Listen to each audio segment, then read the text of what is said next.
सहनावतु सहनौ भुनक्तु सह वीर्यं करवावहै तेजस्विनावधीतमस्तु मा विद्विषावहै।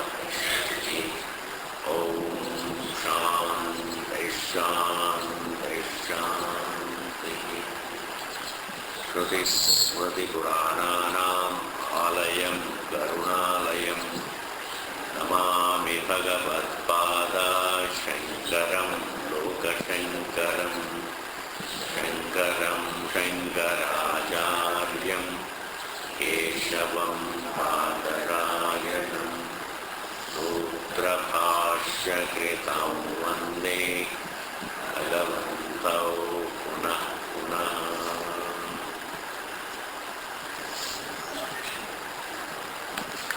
So this is the verse we are doing.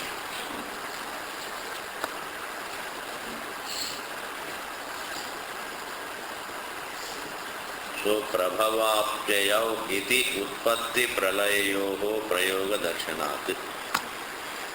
So up to that we have seen. That is the word swapa or supti, or the word sushupti, call it supti or sushupti or swapa, meaning sleep. In day-to-day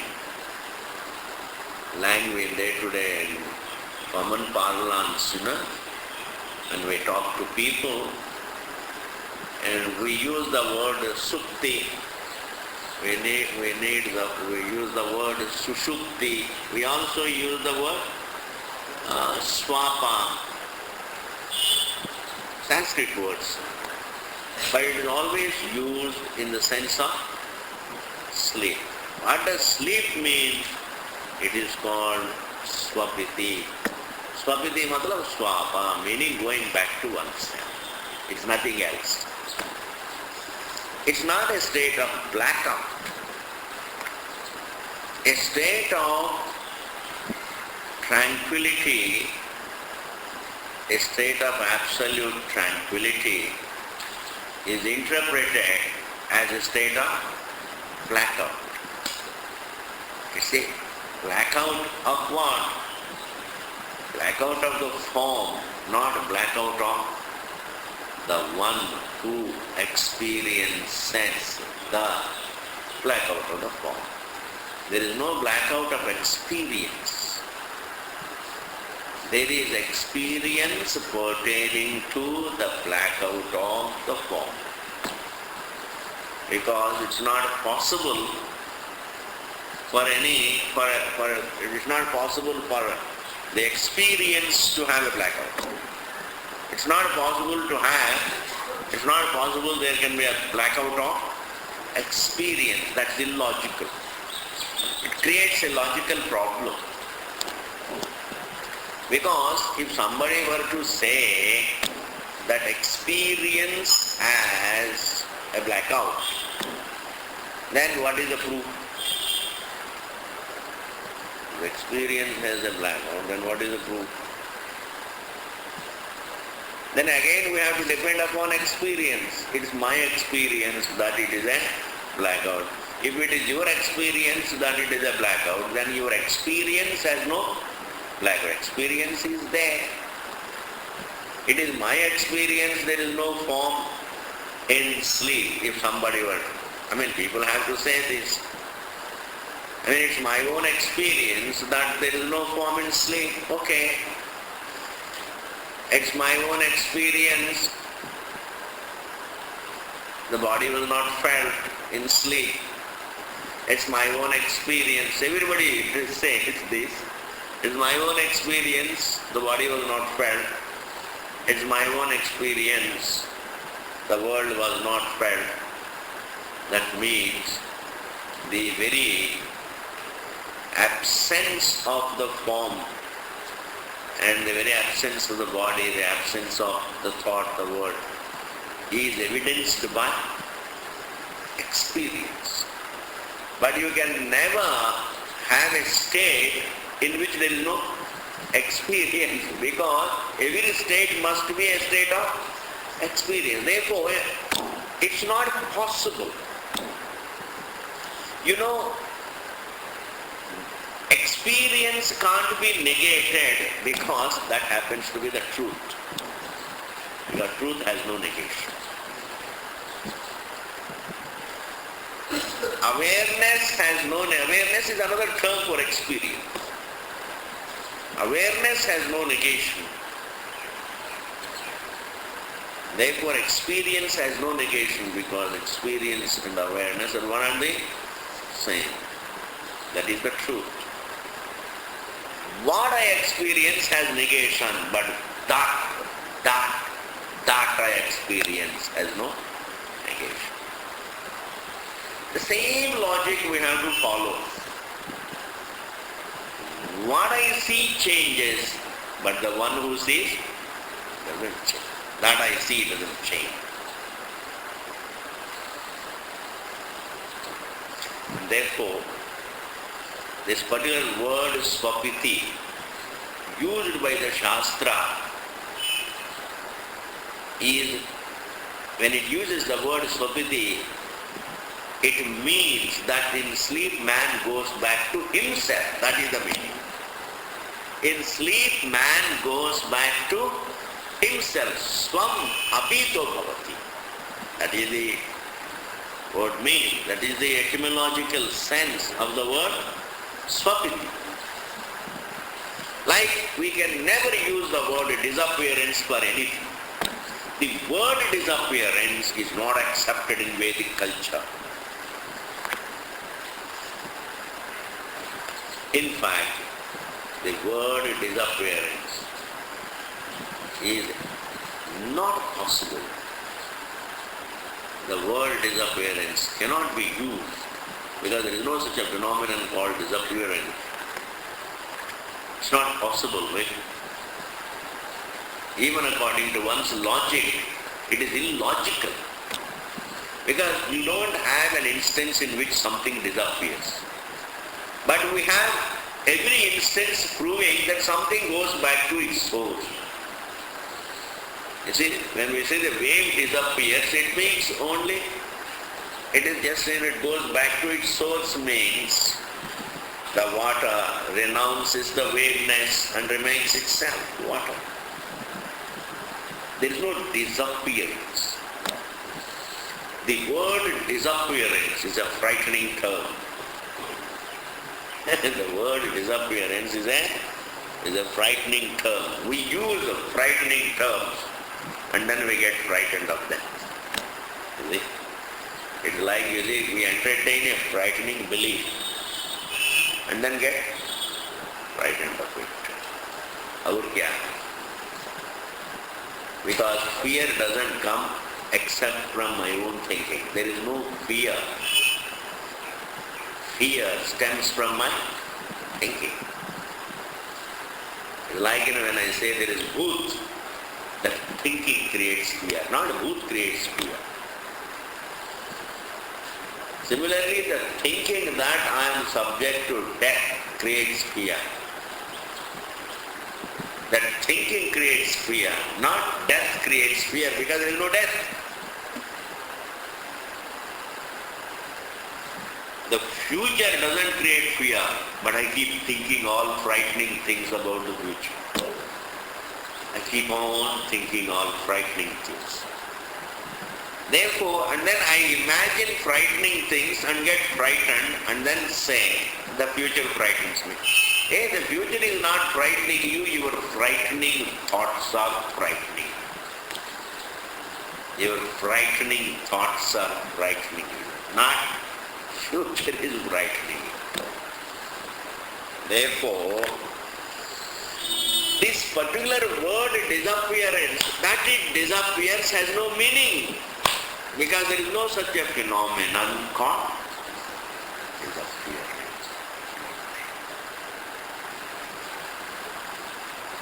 There is no disappearance. Disappearance, because in Disappearance is an English word. And definitely they think as per their culture. According to them it is all appearance and disappearance. Okay, as per in our language there is no disappearance. Here we have Vyakti, Avyakti, Vyakritam, Avyakritam, manifest and manifest. Not disappearance, not destruction. The words like disappearance, destruction, nasha, these are not there.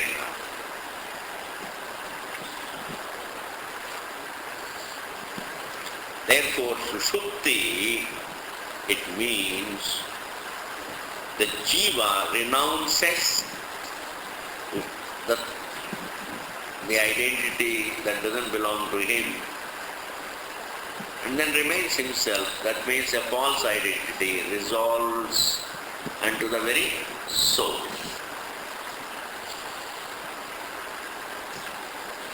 Up to this we have seen. Now see the next line. Manah prachara. Manah prachara means the mental life, mental activity. Manah means the mind. Prachara means the spread. Mind, every thought is a mind, perception. Prachara means spread. The spread.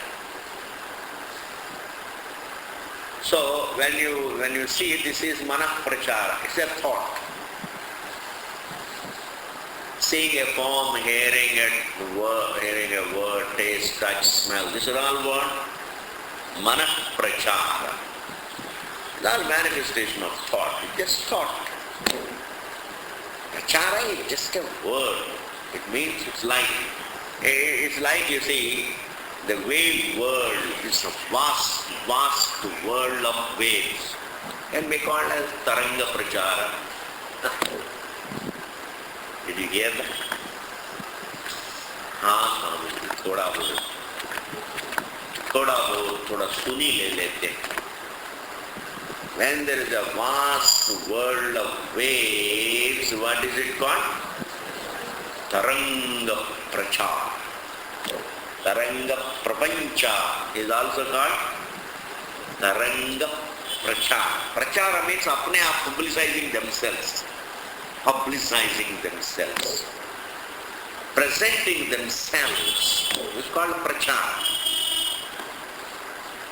When you are doing Prachara, apne baare mein prachar karna, what does it mean? The politician does prachara about himself. What does he do? Presents himself to the people, presents his party to the people, presents his manifesto to the people, and presents also his promises to the people. Presenting himself. Acceptable way, unacceptable way, that is a different matter. But presenting oneself is called prachar karna. This whole life is what? Manah prachara. Thought presenting itself. Thus. Meaning, it's all thought. It's all thought. Manah prachara. Upadhi. Vishesha sambandha. This itself is upadhi. Thought itself becomes the upadhi. And truth has a sambandha with the thought, upadhi. That sambandha is not really a tangible connection. It is a notional connection like sand and mirage water. I see in the sand. It happens to be a desert, and in that desert, it happens to be sand, but I don't see the sand as sand, but then I see it from distance as water. Now we can say there is a contact between the reality, the sand, and my notion. There is no contact between the sand and water, because there is no water. There is only contact between the sand and the thought, the perception, the notion. That contact is also notion. It is not a real. So, upadi visesha sambandhat, due to sambandha. And here, the Atma has those sambandha with the body, sambandha with the senses. There is identification with the body, identification with the senses, identification with the thought. Identification is unquestionable. Even though it is a false identification, it doesn't matter, but it is unquestionable. Dream may be false, but that you had dream is unquestionable. Understand the difference between what is questionable and what is not questionable. The reality of the dream is questionable, but that you had is unquestionable. Therefore, that you had, the unquestionable is the truth, the questionable is the false. The unquestionable is the truth. So the unquestionable is evident alongside the questionable. The unquestionable is evident alongside the questionable. You can't say all that I am faced with is the questionable, but there is no unquestionable truth, you can't say. In fact, the questionable is never independent of the unquestionable. Presupposing the unquestionable truth is the questionable. This world is questionable, but that I see it is not questionable. Your pain, you have the pain. The pain is questionable. It is questionable means you can't say that is the truth. The pain is right now there and after some time it's gone. Or your pain may be just because of your wrong thinking. So many factors, and even if it is coming from a genuine source, even then it is temporary, it is questionable. Its continuity is questionable. If its continuity is questionable, then its very existence is questionable. That is a big jump. It is a big jump. But then that's true. In between you may have to take many more steps. If the continuity is questionable, then its very existence is questionable. If the pain's continuity is questionable, then it is questionable, but that I feel, that I am aware of it, can't be. Please see, that I am aware, that I am aware of pain, can't be questioned. Pleasure, its continuity is questionable. The pleasure is questionable, but that I am aware of it is unquestionable. The whole world is questionable, but that I am aware is not questionable. This is what Bhashyakara uses the word avagati, avagati, avagati, avagati, avagati. Understand? That I am aware is called avagati, the unquestionable fact. Therefore, here Bhagavan says, Manah prachara upadi sambandhat indriyarthan grinhan. Now, this conscious being in identification with the body, the senses and the mind perceives the objects and then it takes the impressions also. Because perception of a thing leaves behind an impression. Leaves behind an impression. You have no choice over it. Impressions, we always take impressions. And therefore, seeing the form is waking state, and carrying and then seeing only the impression of it as a real thing is called a dream. Indriyarthan grinhan tad visheshapannaha endowed with the perceptions of the objects. Jivo jagarti, we say man is awake. We say, we define that the jiva is awake in identification with the senses, the body and the mind, and seeing the world.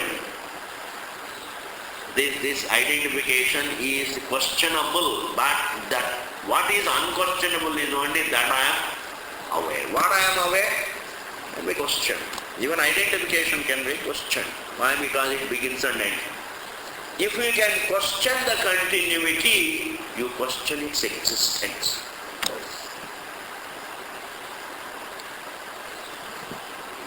Life continuity, that is questionable anyway. It is questionable why? It is in question. Because it is evident not to be continuous anyway. Discontinuity is evident. On the basis of the evident discontinuity, I can question its reality. We can question the reality of anything if its discontinuity is evident. It is not that its continuity is not evident, but its discontinuity is evident, because you can't use the term unevident. It is always evident to be or evident not to be, but never not evident. That's illogical. That will create a problem. I can't say the sixth element or the horns on your head are not evident. Even if you use that language, there is no harm, because after all language, it's what language we use is not what matters, but what do we mean, that is what matters. What do we mean by that language? Therefore, even when we say that horns on your head are not evident, it means they are evident not to be. This is the first and the final correction in inquiry. That is, because there is no series of corrections. One essential correction amounts to all corrections. In fact, all of them make one error.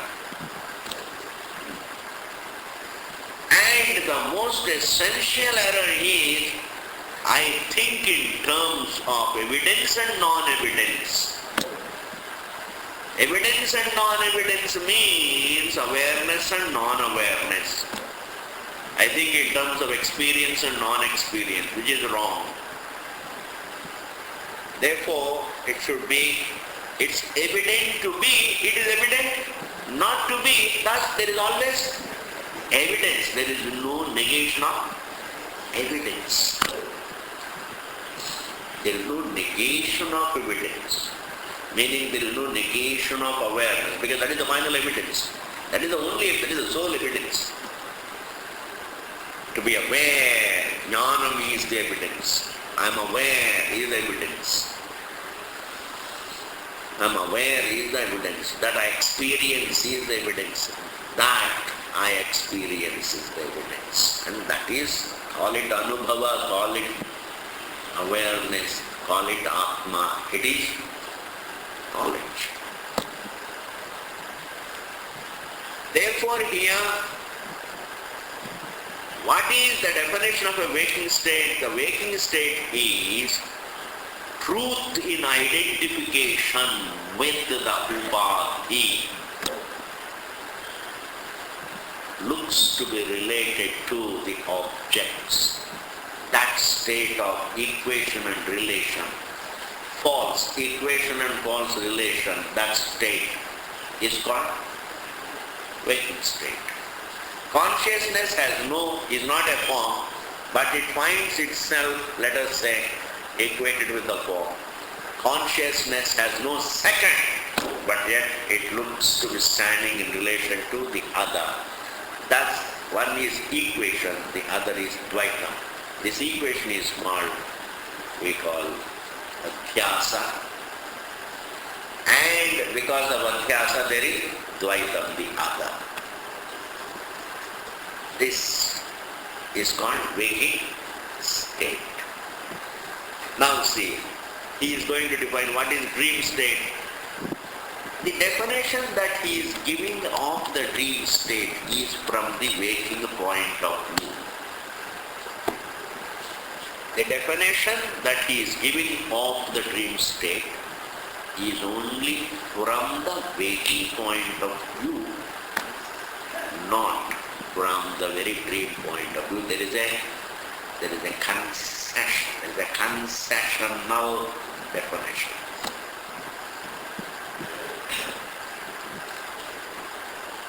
What is the definition? Tadvasana visishtaha, endowed with the impressions of the waking state. Because impressions do take place in one's attention. Impressions take place. It's like,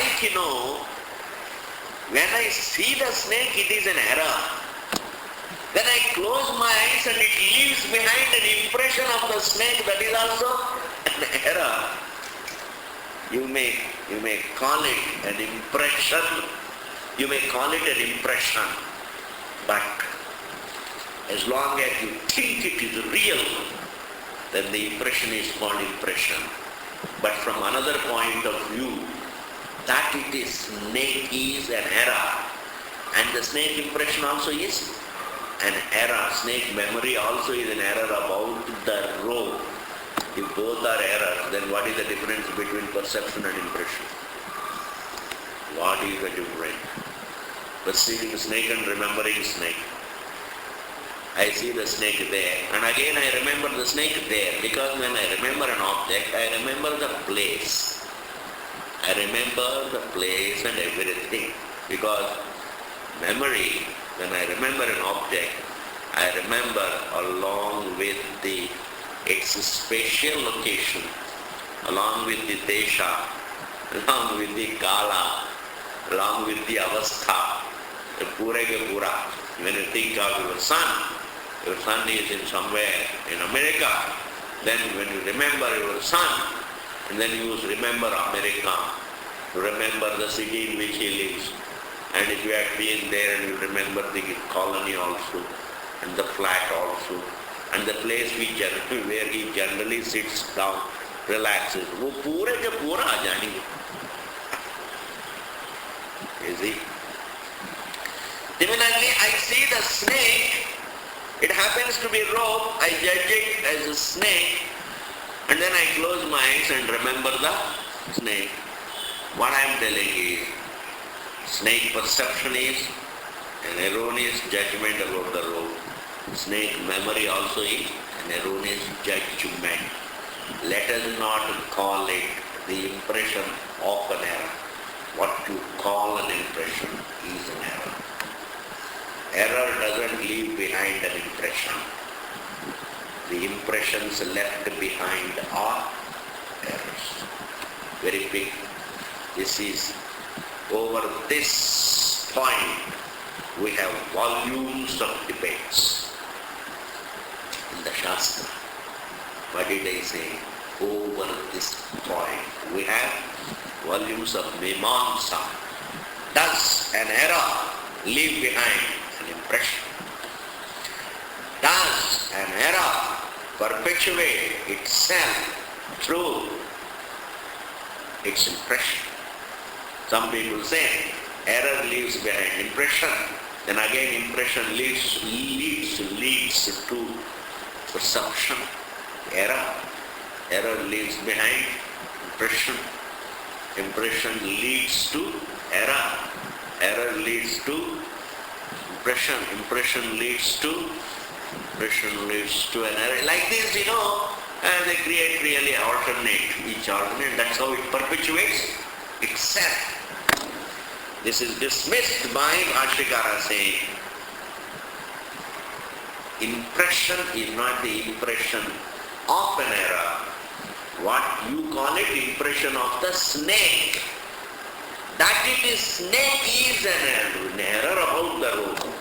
That it is a snake impression also is, snake memory also is an error about the rope. Error about the rope. Therefore the error does not leave behind impression. Because all impressions the manifest forms and their impressions are all one error, one wrong judgment about the truth. It's like, you see, I'll give you another example, we can follow. The 10th man thinks that the 10th man is away. This is called perception, let us say. This is called error. He thinks, okay? He thinks. It's a conclusion that the 10th man is away. And that also becomes a memory anyway. That thought can't exist as a static thought without becoming a memory. Because he can always say, this is how I thought, this is how I think.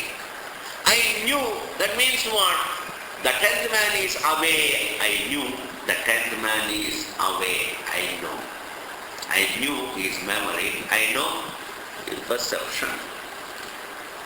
How can there be a thought without really leaving behind? You can't have a thought.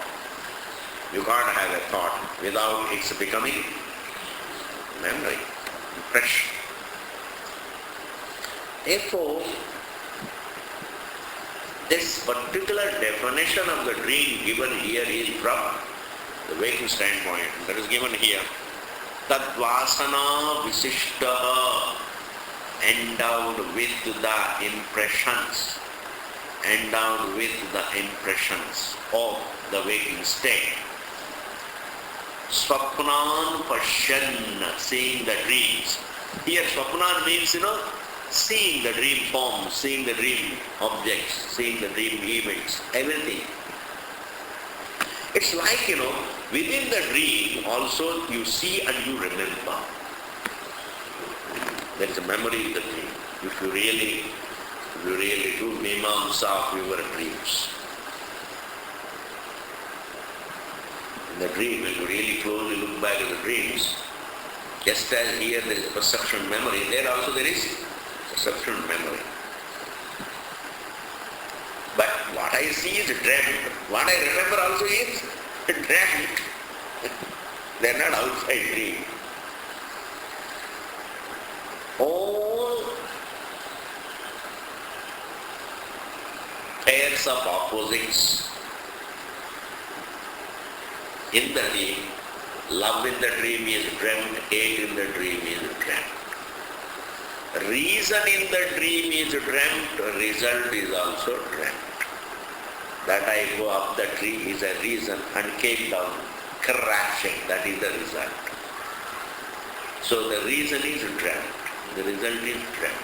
The fire is dreamt and my touching it and feeling burnt, that is also dreamt. Reasons and results enjoy the same degree of reality or falsity, meaning both are adhyas. Both are dreamt. Cause and effect, causation also is dreamt. Reason, result is dreamt.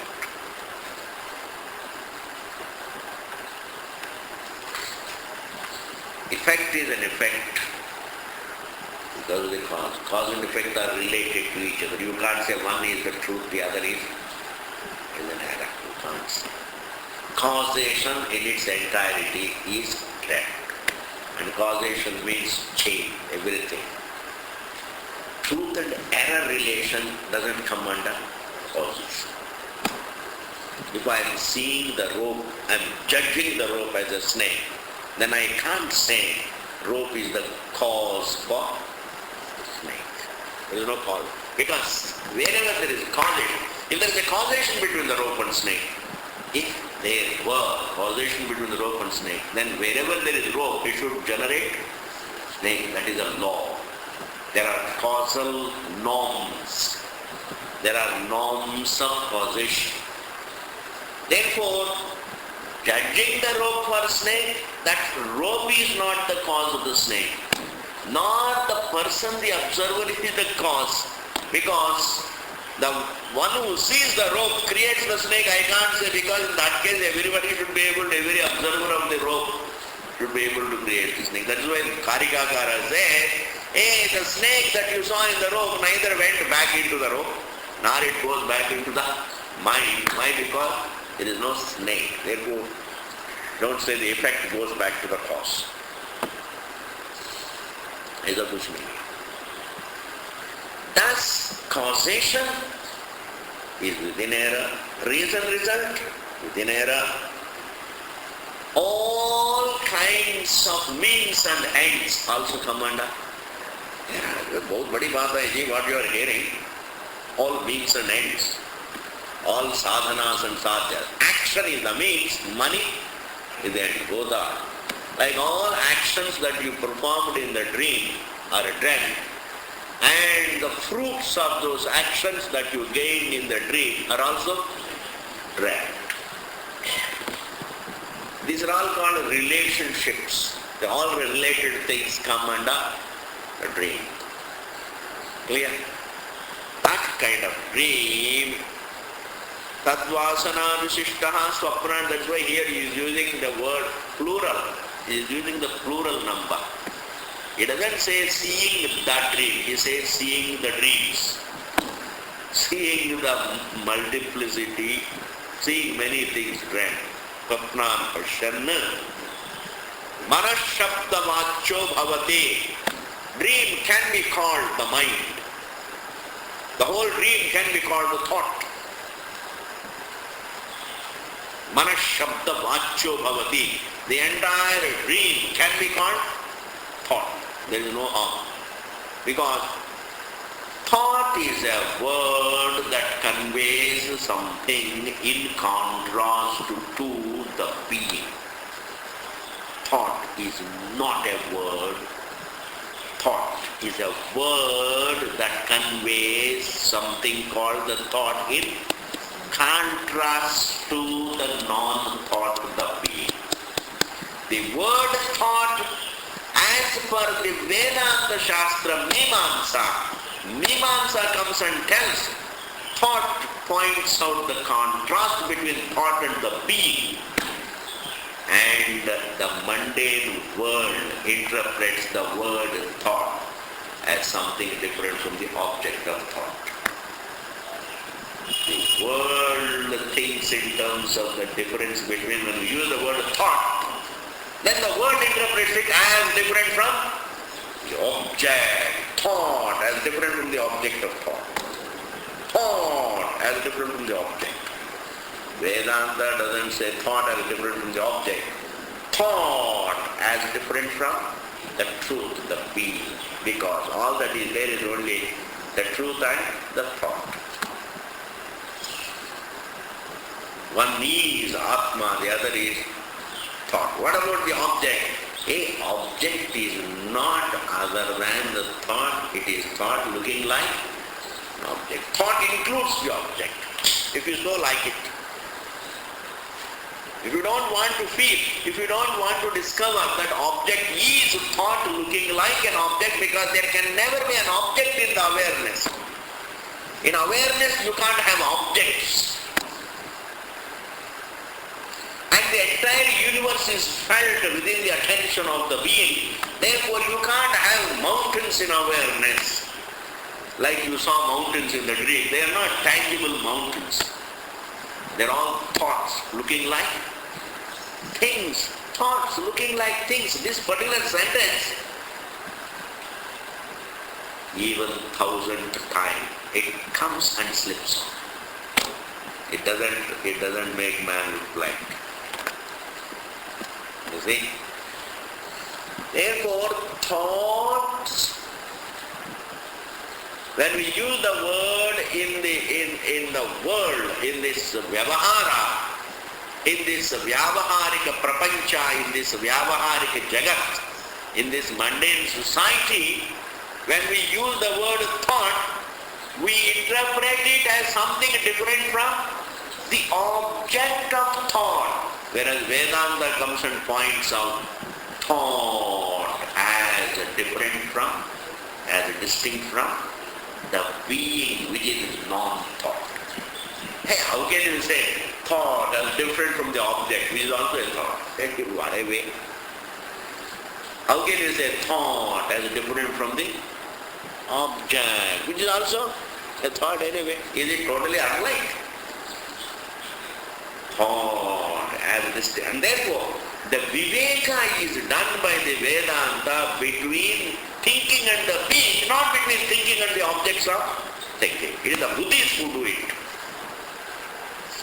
Buddhists, they get into all kinds of problems. In fact, they refute themselves.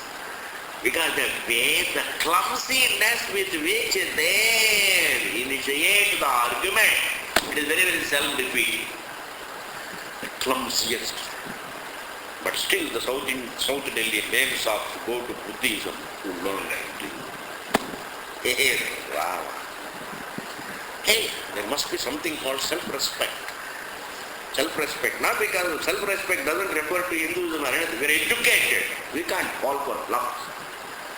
Educated people should not fall for bluffs. That's called having self-respect. Self-respect as understood by humanity is nothing but assertion of ego. Not to fall for bluff is self-respect.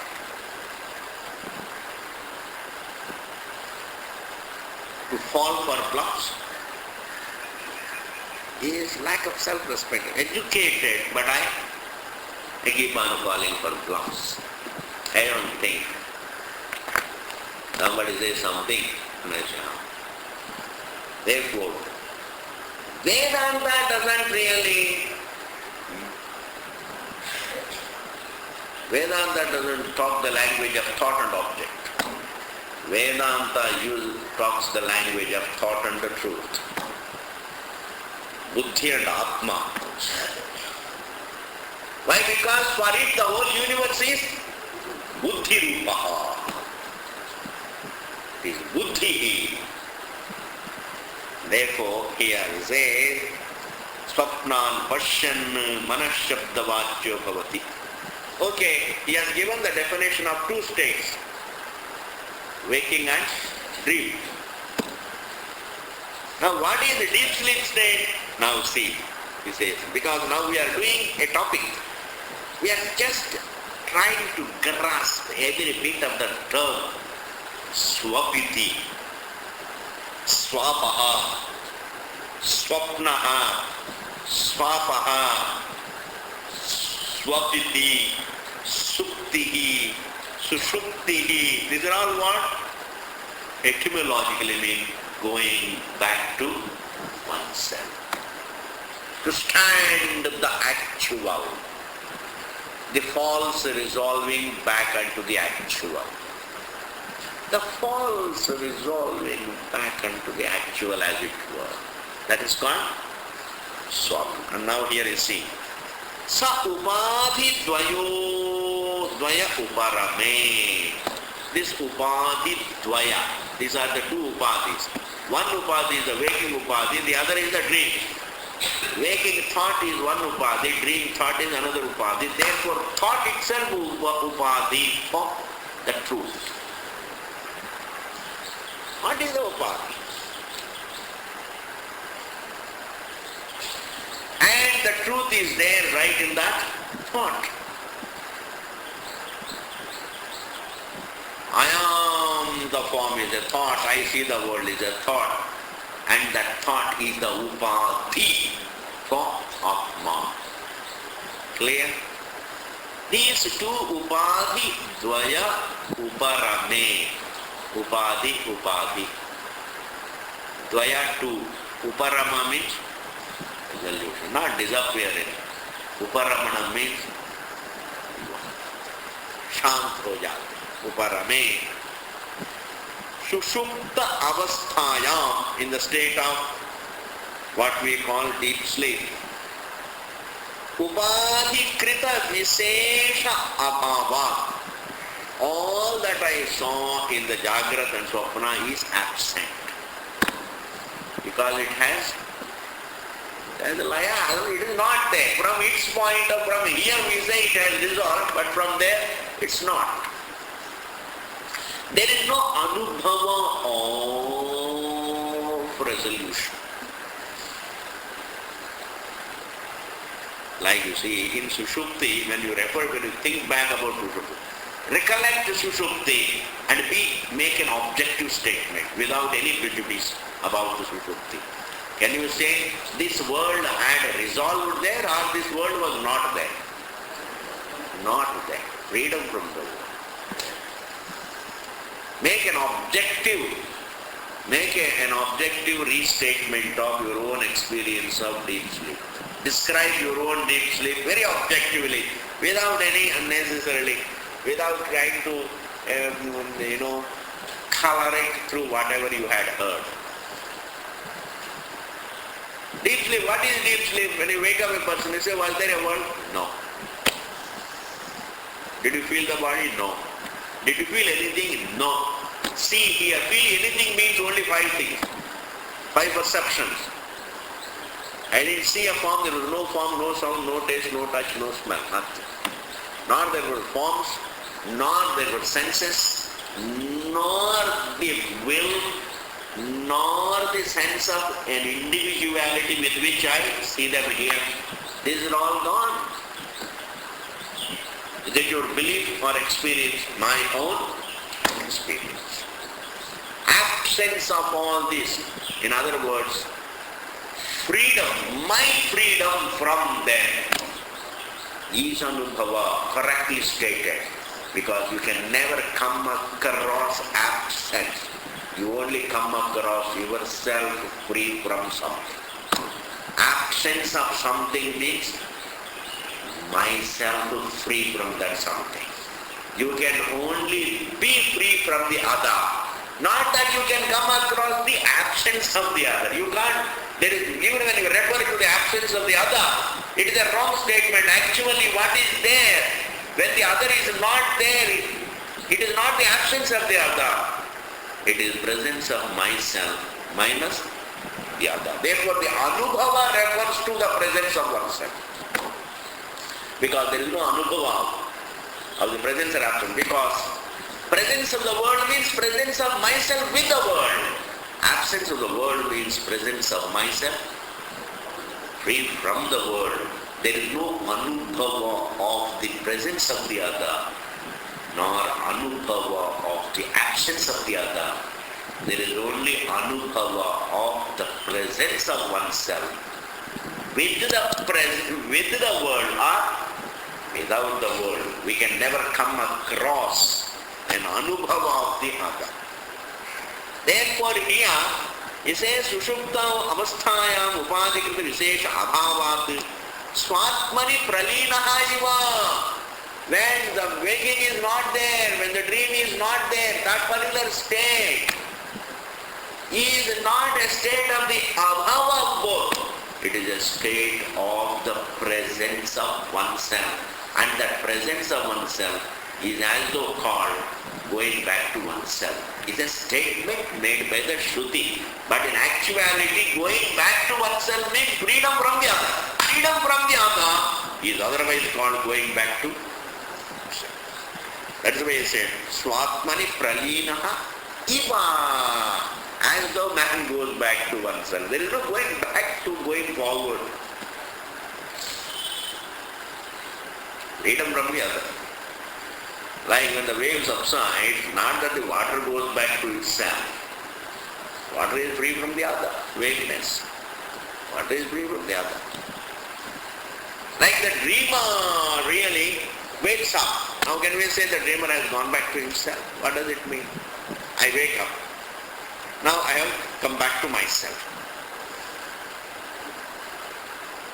I have come back to myself. I wake up from the dream. I can also say it's coming back to oneself. Why not? What is wrong in it? As long as I explain it correctly. It is going back to oneself. And it makes sense. Going back to oneself means becoming free from what I am not. The being becoming free from thinking is going back to oneself. Meaning, the thinking, the resolving is going back to oneself. Pralinaha iva, as though Bhashikara said, because there is no literally going back or forth. Neither I can Neither I can cease to be myself, nor I need to become myself. More than this, I tell you what greater luxury can we need? You don't require more luxury than this. We can't become, we can't cease to be what we are. We need not become what we are. Technically in Sanskrit, beautifully put by Vedanta, na heyam, na upadeyam. They have a language, ancient terminology, the language to. They have had the most well-established language to convey the truth. We have a tradition of language to convey the truth called Shabda Pramana. Not only the Shastram, the Shabda, but also the tradition has got the language to convey. Na heyam na upadeyam. Sampradaya says, hey, you can't lose yourself and you need not gain yourself. Whereas everything else in life, you can gain. The most tiring thing in life is this gaining and losing. Because when you gain, if you are a reflective man, it doesn't make you happy. Because you know it will be gone. A reflective man is constantly unhappy about the world and happy about himself. Why? Because when he gets money, he is not very happy. Because he knows it will go. You see? Everybody else is celebrating, he is not. It's a temporary high. It's a temporary high. And if something is lost, everybody is crying. He is not. It is being illogical. It is appreciating. He appreciates anyway to jane wala na. And therefore, every object is available to be gained and lost. And I try to stop it from being lost. That is the struggle. And I try to grab it. I try to grab it or try to save it. It is all struggle. What I am telling is, they say the language, say everything else is available for heyam and hana and upada. Everything can be gained and lost. Not only everything can be gained and lost, everything is gained and lost. And Atma is neither gained nor lost. That is the truth. What a way of explaining. And therefore, if this is the thing, when you hear it, then as you hear, your thinking also, your reflection adjusts itself with what you hear. And adjusting itself, don't think it is a subjective adjustment. It is correcting itself. The thinking corrects itself. And why? Because previously it always used to think in terms of gaining and losing. Now it thinks of the truth as something that need not be gained and cannot be lost. And therefore Vedanta, exposure to Vedanta Shravanam, a constant exposure, helps you unwittingly correct thinking. The thinking slowly gets correct. Take years to begin to think correctly, not in that vyavaharika way. That vyavaharika, vyavahara. Atmani pralinaha viti swam hi apito bhavati. This particular state of deep sleep, Vedanta calls it swam hi api. Swam means apne aapko, apito bhavati goes back. This state of freedom from the other, because you never experience absence of the other, you experience yourself free from the other. There is no anubhava of the absence of the other. Absence of the other, tatparya is absence of the other. Tatparya is present. Without really touching your presence, you can't talk about. Like pain means it is me with pain. Absence of pain means it is me minus pain. The tatparyam of every perception is your existence. That's called tatparyam. What it means is your presence. Waking is one's presence, dreaming is one's presence. This is called Anvaya Vyatireka Nyaya. When you go to the dream, absence of the waking but presence of yourself. When you wake up, absence of the dream but it's your presence with the waking. It is your presence with the dream. Or your presence without the waking or without the dream. One's presence without either of the two states. Thus the choiceless Atparyam is Atma Bhava, the presence of oneself. And that is what we call Swamhi Apito Bhavati. Therefore, Chandogya Shruti, coming back to the Shruti, this is all Mimamsa. What we are doing is all Mimamsa. And then cutting short all this Mimamsa. If we look at the Shruti Vakya, what does it say? Yada swapiti tada sata sampanno bhavati. When man goes to sleep, he is himself. He becomes endowed with himself. It's just a language. Because endowed with and all that, we don't have to bring in. So it's a fun, happy to. And Simho va, Vyadro va, Vriko va, Mashiko va, Dagamsho va, Yat Yat Bhavati, Tat Abhavati. That means whatever you are, if it is a tiger, and when it goes to sleep, it's free from being tiger. A lion goes to sleep, it is free from being a lion. And a fly goes to sleep, is free from being a fly. Takamsha, mosquito goes to sleep, is free from being a mosquito. Takamsha, that sting of wasp. When a wasp goes to sleep, it is free from being wasp. A wolf goes to sleep, free from being a wolf. Why? Because it goes back to itself. Itself is Swarupa. Therefore, that is the Anubhava anyway.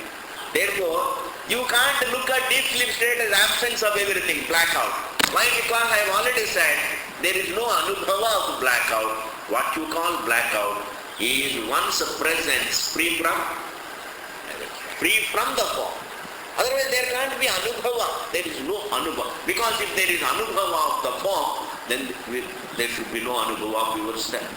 Can there be an Anubhava of the world without the Anubhava of yourself? Can there be Anubhava of the absence without the Anubhava of yourself? You have to be there. Therefore the world means presence of oneself. And the blackout of the world also means presence of one. Therefore what man fears? Death. What man fears most? The death. Is not the death. It is the presence of oneself. And what resolves is time, space, form, thought, etc. Everything goes. Okay. Thus we have completed this. Now, this is what is called, words. When you give a word, a name to somebody. Sundaram.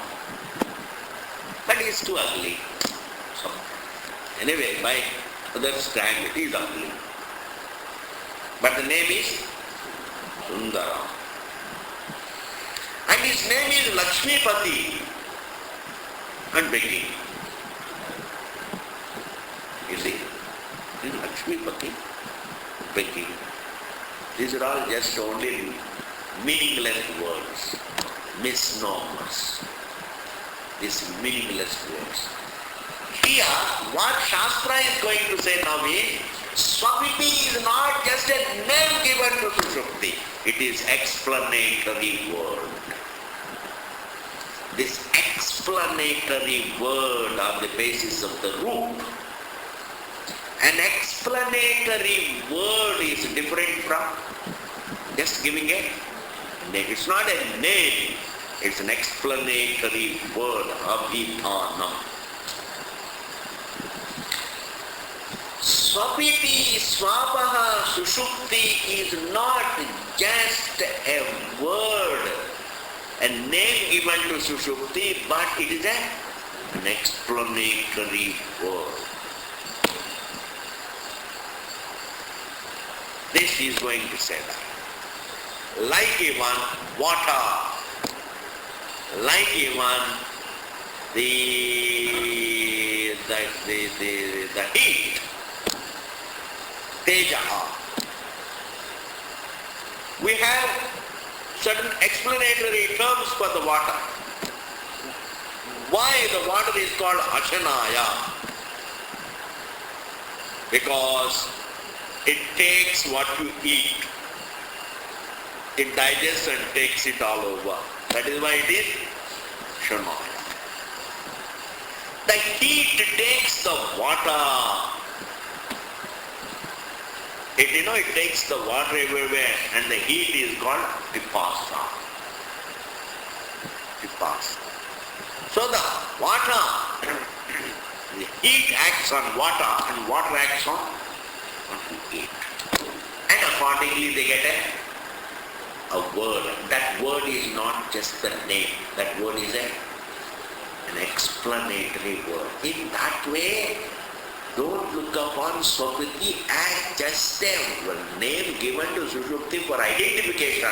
It is an explanatory word. Like Hridayam. Hridayam is not a name. This is awareness in identification with the form. It's called Hridayam. Like Sansaraha. It is not a name. It is an explanatory term. In fact, in Sanskrit, when we get into the literature, there are no names like that. Everything is explanatory. And therefore, Swapiti means going back to oneself. That means that is the vision of the Shruti and that is the Anubhava of everybody. We continue. The other two, Ashanaya, Pipasa, they are going to tell. And then we'll conclude that particular sutra, another few lines. Then we are going to conclude this very topic, another couple of sutras, another sutra. What is the topic we are doing? The topic is the source of the universe the conscious Ishvara or is it inert matter? Is the stuff of the universe, is the source of the universe inert causal matter or is it Chetana Ishvara?